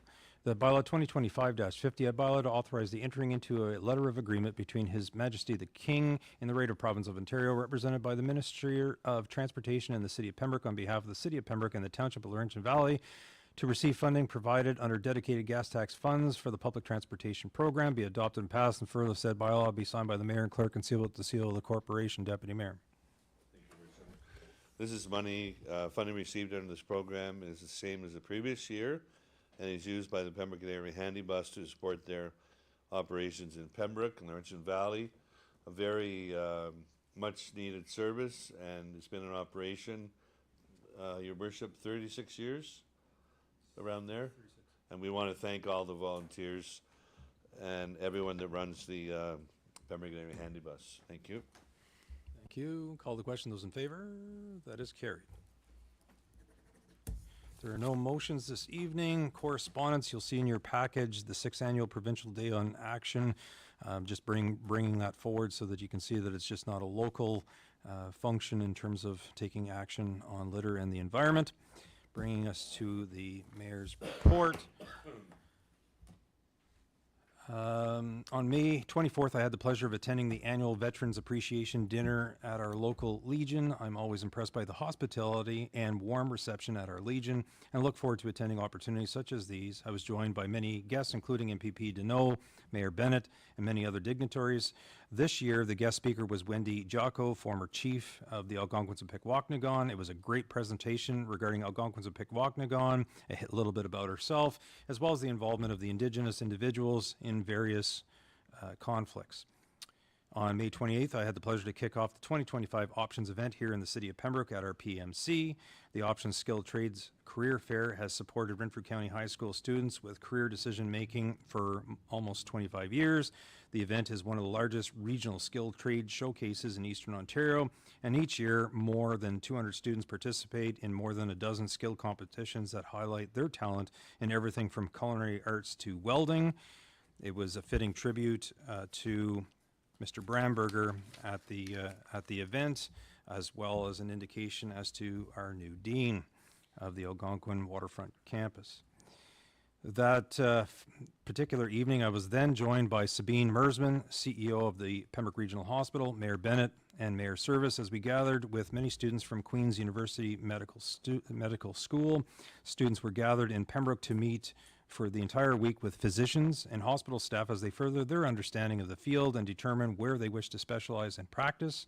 I wish to thank Sabine for her organization of the event that evening, as well as all the activities that took place that week to encourage those students to understand everything that we have to offer in this community and surrounding area.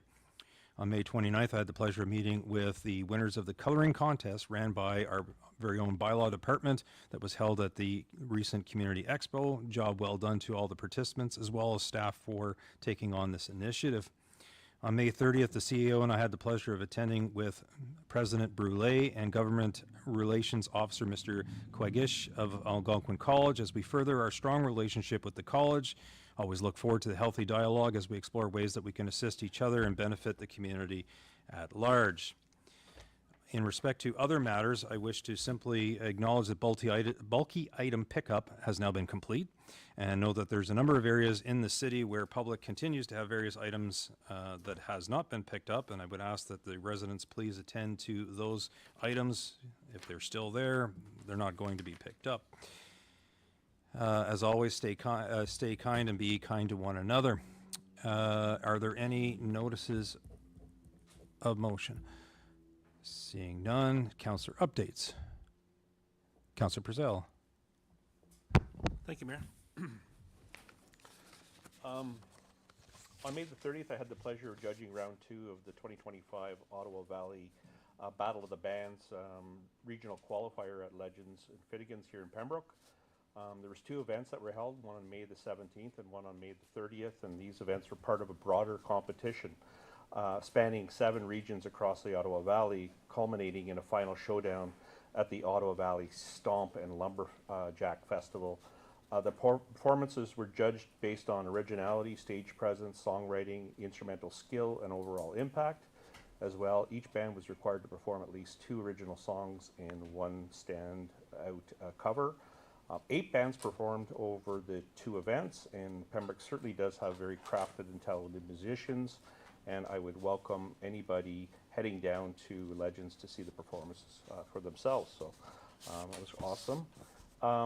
Last night I had the pleasure of attending the Pembroke Civic and Youth Awards, and I'd like to congratulate the recipients of the recognition awards, as well as nominees, attendees, co-hosts, the staff, the awards committee members, and specifically Councillor Lafreniere for organizing this very important community recognition event. And I'm sure that most of council was there last night, and it was just a really good opportunity to recognize you know, some individuals within our community that have really outstanding contributions. Everything from, you know, civic pride to community service, community contributions, arts and literature, arts and culture, leadership, spirit of sport, and also young athletes and outstanding seniors. So it was a really good ceremony, and kudos to you, Pat, for putting that all together. So thank you. Councillor Keel. Thank you, Your Worship. It's been a busy couple weeks, Your Worship, and I want to first start by thanking the Operations Department for their open house on May 21st. That was an exceptionally good event. I was able to get a tour of the whole facility. There were all of their trucks and different equipment and whatnot was out with a number of our Operations Department staff to explain the items. I want to thank Marielle and the entire Operations Department team, and I certainly hope that that will be an experience that is repeated next year. And I would certainly love to see a lot more school groups and whatnot out there. So certainly I hope Councillor Plummer and Your Worship, you will pass along my thanks for that event to your department. The weekend of the 24th, Stars in Motion Dance Studio, A Night in Encanto, had 4 shows at Festival Hall, 2 of which were complete sellouts. So we're talking over 1,000, I suppose almost approaching 2,000 people going through, hundreds of kids. It was an absolutely amazing performance to watch. So certainly I think the volunteers who were working overtime at Festival Hall that weekend. It was a show on Friday, 2 shows on Saturday, and a show on Sunday. So certainly good job for all of the volunteers there. On the 24th was also the Jim Sloan Memorial Ball Hockey Tournament at the PMC. I want to thank Bogey's Bar, the Parks and Rec staff, the volunteers, including Neville, who was serving in his capacity as a referee. He didn't seem to get yelled at too much, and no accidental off-guided slap shots, so that must have meant he was doing a good job. The money raised from the Memorial Hockey Tournament went to BGC Renfrew County, and it was great to see that group there to accept the check. On May 31st, Fire Trucks, Freezies, and TD Summer Reading Club. This is the 2nd year that the library and the fire department has partnered up for the Fire Trucks and Freezies event. Not to be too critical, but it was a bit more of Fire Trucks and Freezing than Fire Trucks and Freezies. But there were dozens of people there nonetheless on Saturday, and many of whom were signing up for the reading club, and that's great to see for our local library who does so much stuff. You know, Carthy and her team, which last night at the Civic Awards, one of the library volunteers were recognized. Carthy has done so much to take our library from a building with books to very much a well, just an educational center to all degrees, from cooking classes to all kinds of things. So we certainly always want to thank Carthy and the team at the library for doing everything that they do. While I was down at the marina, I stopped in at River Run Treats, which is now open. They have a beautiful new facility down at our waterfront. I had the grilled cheese sandwich, which was actually quite extraordinary. Certainly, they were definitely not cutting back on their food. It tasted wonderful. I spoke with the owner, who's really looking forward to a great season. I believe that it's open almost every day. The plan is to have regular hours. Their full menu is right on the side of the building. I'll plug my own Facebook page if you don't want to go down and look at it. I did take a picture of it. It's an expansive everything from coffees to milkshakes to foodstuffs. So I certainly wish River Run Treats well in their endeavor. And certainly with Quarth ice cream, I'm sure this will not be the last time that I am down there. From there, I went over to the Pembroke Farmers Market. This was my first opportunity to get there this season. It was absolutely packed. There were people everywhere, I think about as many vendors as they can hold. I was told that they did get one of our community grants, and they purchased some children's activities to keep the kids occupied while the parents are shopping around. It was great to meet the vendors, and they're really looking forward to a wonderful season. From there, I went back to Festival Hall for Adio's Dance Studio Step Back in Time, where I volunteered taking tickets at the door, and once again the hall was full of people, and another wonderful dance recital from one of our local dance studios.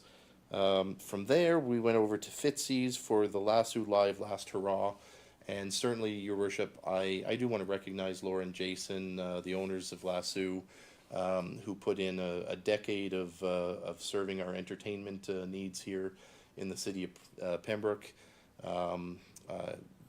I certainly understand the challenges of operating a bar in this day and age, and you know, they did it for a decade, and I certainly wish the two of them well in their future endeavors.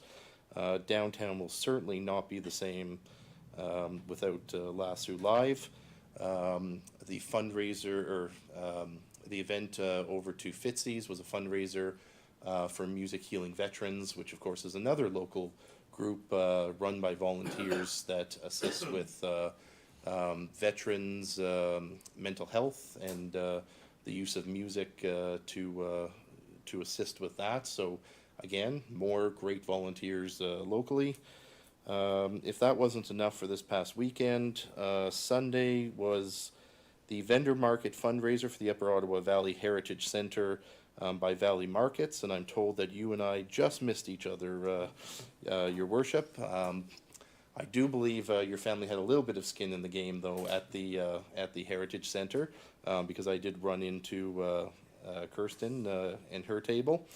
So again, this was a fundraiser for the Ottawa Valley Heritage Centre put on by Valley Markets, and several $1,000s was raised for the centre.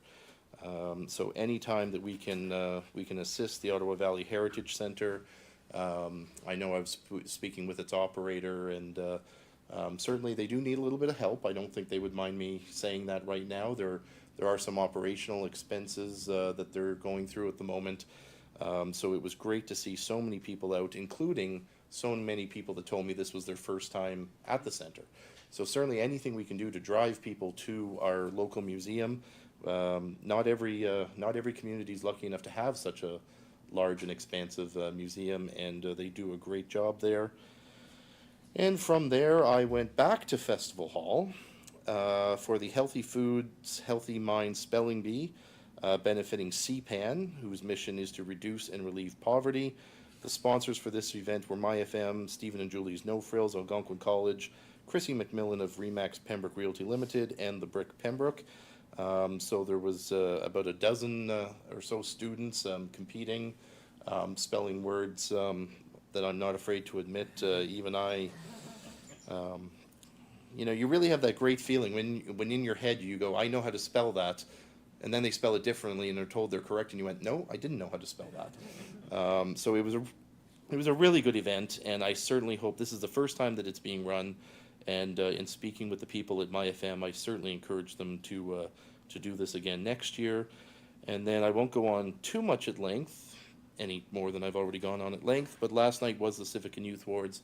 I want to thank all the volunteers on the Civic and Youth Awards Committee, including Councillor Jacquinot and its chair, Councillor Lafreniere. Once again, they almost have it down to an art at this point. All of the recipients of the awards were fantastic, and I take the councillors' words for it, that the nominations, the people that didn't even win, it was even more fantastic. There is so much talent here in the city of Pembroke, and I will say, not to take down any of the adults, but some of those youth, if that's the future of the city of Pembroke, we are in for some great things. So, Your Worship, those were just a couple of things that went on in Pembroke for the last week. And I only say that because of all those Facebook comments that say nothing ever happens in the city of Pembroke, and I'm pretty sure I've been standing here for 10 minutes. Last Festival Hall update, June 7th, Epic Elton is coming. There are seats still. Epic Elton, yes, Elton John tribute. There are seats from that. So, Deputy Mayor, if you want to go to that, maybe we can get you some sunglasses and a boa and a big hat. And then You can wear your cowboy boots. oh, we're back to the cowboy boots. Okay. And then CDE Dance Academy has shows on the 20th, 21st matinee and 21st evening, and that rounds out our season for Festival Hall. Thank you. Thank you. Oh, okay. I have Councillor Jacquinot and Councillor Lafreniere. Thank you, Your Worship. Just a couple of things to report. I'm pleased to represent you on Saturday, June the 7th at CFP Petawawa for the 69th Annual Ceremonial Review of the Pembroke Air Cadet Squadron. They too have volunteers. They have a sponsoring committee, always looking to enhance and raise money for these young cadets and to help them along their way.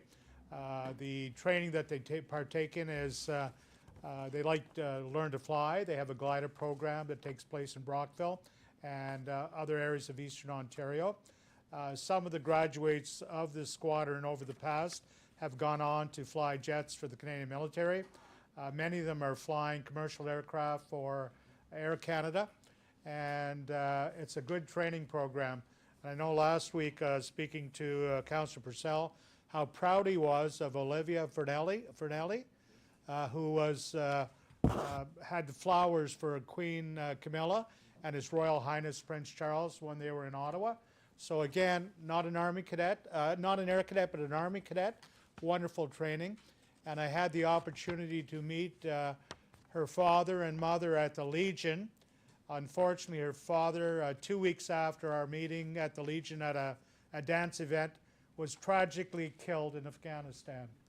And Olivia was so proud that she was there. When she was interviewed on CTV, she spoke about how proud she was to be there with the Royals in memory of her father, and that really had a lot of meaning for me. So anyways, 450 Helicopter Squadron will be hosting the ceremonial in one of their hangars, and the captain of the squadron is Captain Gavin McGinley. Warrant Officer First Class Venezia Balazar is the Air Cadet Squadron Commander, and Tammy Morrissey will be the sponsoring committee representative. The inspecting officer will be Lieutenant Colonel Christopher Bray, a Canadian Decoration, Commanding Officer 427 Special Operations Aviation Squadron, Petawawa. I have one other thing to report on. Last Friday past, I was given an envelope.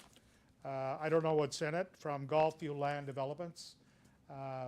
Mr. Aftomovsky was here, and he promised me to read this at council and not to open it.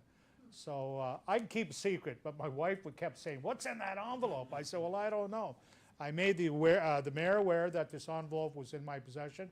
So it's addressed to Mayor Gervais and the Council City of Pembroke. So as you can see, it has not been altered or re-glued, and I don't know what's in there. So here goes. It says, June 3rd, 2025, Dear Council members, as the president of Gulfview Land Developments Incorporated, I am excited to contribute to the health and well-being of the community by donating $100,000. 100.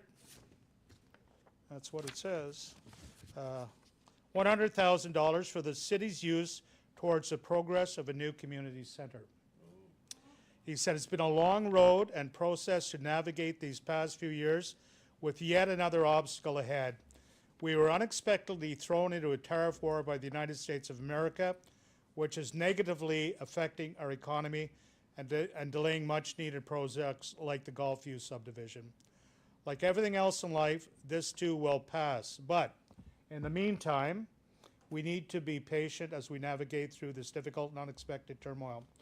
I would like to express my appreciation for the support, and I hate when my name's mentioned, Councillor Ed Giacono, who has shown over the years the support since his integral part in approving and helping give birth to the Gulfview subdivision, along with the support of Colleen Sorio and the retired CEO Terry Lapierre. I have provided Councillor Ed Giacono a check in the amount of $100,000 that he will present to you as a council. I look forward to continuing to support city initiatives that improve the lives of local residents.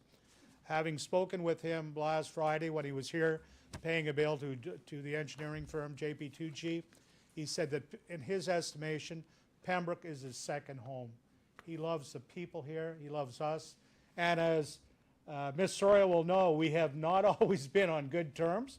We've come to loggerheads, almost to fisticuffs at times, but you know what?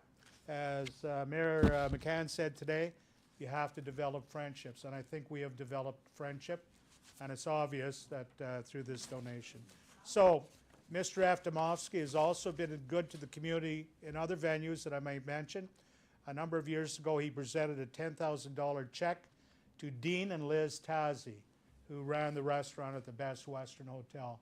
And he gave them a check because he felt he'd never been treated in such a wonderful manner by two people that took him under their wing. He's not married, he's a single man, and treated him well, served them food, was kind, and they were blown away that he presented them with a $10,000 check. He also supported our library in a silent auction in the amount of a $500 donation. So the man, I think, in my estimation, is trying to get this project underway, and he's expressed to me that the long-range vision for our community is similar to what happened to Barrie. Barrie, Ontario, grew in leaps and bounds as a subcoordinate unit of Toronto, and he believes that that will happen here in the next 5 years. So, based on that, Mr. Clerk, can I, or Mr. Unrock, can I hand that over to you, and you can duke it out with Mr. Aftomovsky as to what you want to do with the money. Thank you, Mr. Aftomovsky.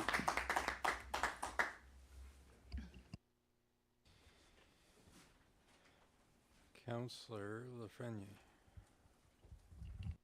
That's a hard act to follow. I just want to update everyone. Parks and Recreation Department staff have been really busy getting the parks in shape. Soccer, ball, everything looks great. I also want to say that Yoga in the Park is back starting this Wednesday at 6 p.m. at the Waterfront Park. The movie night at the Riverwalk Amphitheater starts Tuesday, June 17th, and every Tuesday at 9 p.m. Attendees are encouraged to bring a non-perishable food item for the St. Joseph's Food Bank. And I just want to sort of piggyback on what Councillor Jackno just said. I mean, we all know as councillors, we can't go anywhere in the community and people know who you are, and sometimes you're worried about what they want to talk about. But I have to say, newcomers to our community, I think sometimes they appreciate our community more than some of our own residents. I was in No Frills the other day picking up some groceries, and a very nice lady came over and she said, "Are you a councillor for the city of Pembroke?" And I went, "I am."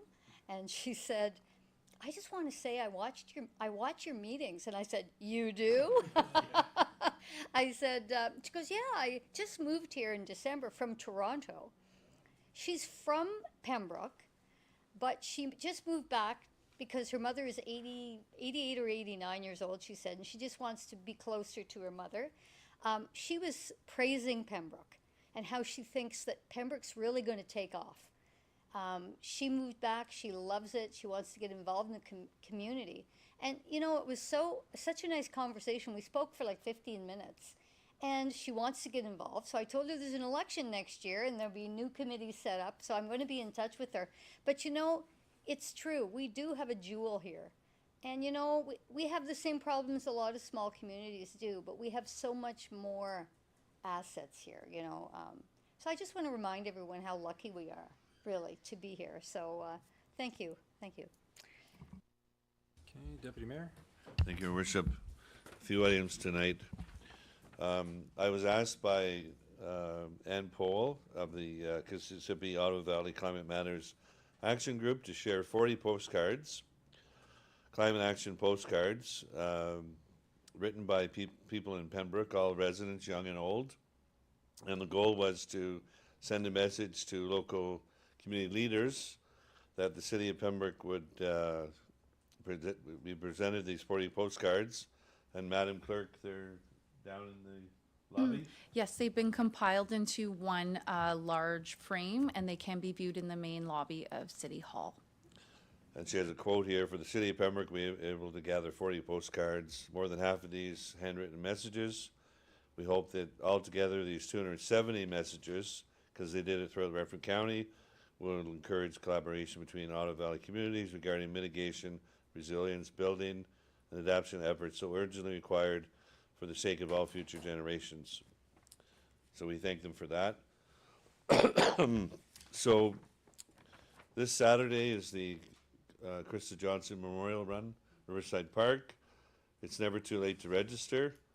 And all proceeds go to support the Elevate Youth Wellness Center since 2013. So Krista Johnson was a up-and-coming young adult who gave towards youth, and we all know how involved she was with summer camps and youth-enabled, especially disadvantaged youth.